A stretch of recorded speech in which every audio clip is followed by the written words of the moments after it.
ముఖ్యమంత్రి గారు చర్చలో అభిప్రాయపడ్డారని చెప్పేసి కూడా ఈ సందర్భంగా నేను తెలియజేస్తాను. మరి వీటన్నిటినీ సాధించడానికి ఏదైతే స్వర్ణాంధ్ర 2047 విజన్ ఉందో దాన్ని సాధించడం కోసం రాష్ట్ర స్థాయిలో విజన్ మానిటరింగ్ యూనిట్ ఏర్పాటు చేసి జిల్లాల ద్వారా నియోజకవర్గ స్థాయిలో ప్రణాళికలు రూపొందించాలని చెప్పేసి చర్చించడం జరిగిందని చెప్పేసి మనం చేస్తాను. జిఎస్డిపి వృద్ధికి దోహదపడే ప్రాజెక్టులను గుర్తించి వాటిని ప్రత్యేక పోర్టల్ ద్వారా ట్రాక్ చేయడానికి కూడా మరి ఆలోచించాలని చెప్పేసి కూడా మరి ఈ సందర్భంగా చర్చించడం జరిగిందని చెప్పేసి మనం చేస్తాను. అదేవిధంగా ఫిర్యాదుల పరిష్కార వ్యవస్థ పనితీరుపై మరి ముఖ్యమంత్రి గారు చాలా క్రిటికల్గా కూడా సమీక్షించడం జరిగింది. ముఖ్యంగా revenue, home, Panchayati Raj, civil supplies విభాగాల్లో ఎక్కువగా సమస్యలు ఉన్నట్లు గుర్తించడం జరిగింది. దీంట్లో కొన్ని లీగల్గా ఉన్నా కూడా రిపీటెడ్గా కొన్ని సమస్యలు ఎక్కువ వస్తూ ఉన్నాయి. అంటే ఎక్కువగా ఉన్నాయని కాదు, కానీ ఇది ప్రజా సంబంధమైన డిపార్ట్మెంట్స్ కాబట్టి దీంట్లో ఎక్కువగా వస్తూ ఉన్నాయి. వాళ్ళు ఎక్కువ ఫిర్యాదులను కూడా పరిష్కరించడం జరిగింది. కాకపోతే గత 5 సంవత్సరాల్లో ఇటువంటి సమస్యలకి పరిష్కారం లభించలేదు కాబట్టి ఎక్కువగా రావటం జరుగుతుంది. వాటన్నిటినీ కూడా మరి బాధ్యతగా మరి పరిష్కరించాలని చెప్పేసి కూడా ఆదేశించడం జరిగిందని చెప్పేసి మనం చేస్తాను.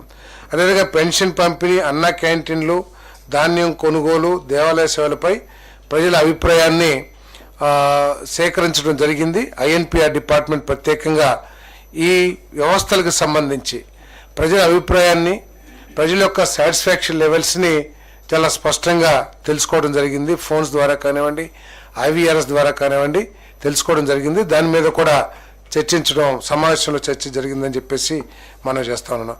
నిరంతరం ప్రజల అభిప్రాయాలు తెలుసుకుని ప్రజల అభిప్రాయాలకి కారణాలు ఏమిటో, అంటే వాళ్ళు ఏదన్నా సాటిస్ఫాక్షన్గా లేకపోతే వాటికి కారణాలు ఏమిటో, ఆ కారణాలకి ముందు పునరావృతం కాకుండా ఉండే ఏ విధంగా చర్యలు తీసుకోవాలో ఆ డిపార్ట్మెంట్స్ కూడా మరి కృషి చేయాలని చెప్పేసి కూడా స్పష్టంగా తెలియజేయటం జరిగిందని చెప్పేసి మనం చేస్తాను.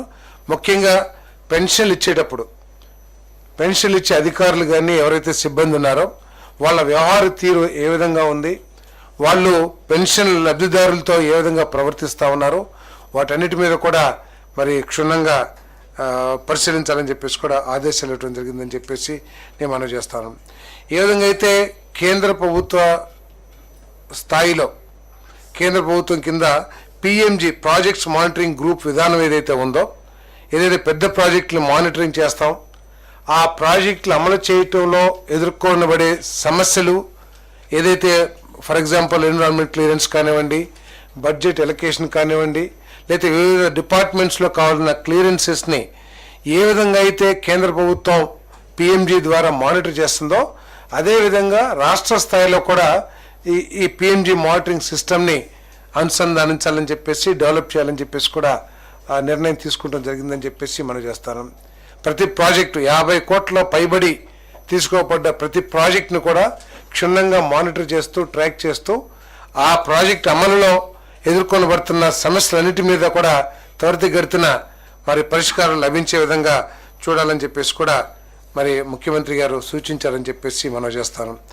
మనమిత్ర వాట్సాప్ గవర్నెన్స్ని మరింత విస్తరించాలని ప్రస్తుతానికి 158 సేవలు 7 డిపార్ట్మెంట్స్కు సంబంధించి ముఖ్యంగా ఎండోమెంట్, ఏపీఎస్ఆర్టీసీ, ఎనర్జీ, అదేవిధంగా రెవెన్యూ, సిడిఎంఏ, అన్నా క్యాంటీన్స్, పీజీఆర్సీ వీటికి సంబంధించి 158 సేవల్ని ఆల్రెడీ ప్రారంభించడం జరిగిందని చెప్పేసి మనం చేస్తాను. దీని మీద మన హెచ్ఆర్డి మంత్రి గారు, గౌరవ మంత్రివర్యులు లోకేష్ గారు కూడా మాట్లాడటం జరిగింది. భవిష్యత్తులో అన్ని డిపార్ట్మెంట్స్ కూడా టూరిజం కానివ్వండి, రెవెన్యూ కానివ్వండి, పోలీస్ డిపార్ట్మెంట్ కానివ్వండి, అన్ని డిపార్ట్మెంట్స్ ప్రజలతో సంబంధాలున్న ప్రతి విషయాన్ని కూడా ఈ వాట్సాప్ గవర్నెన్స్ ద్వారా అనుసంధానించాలని చెప్పేసి సమీక్షలో అభిప్రాయపడటం జరిగింది.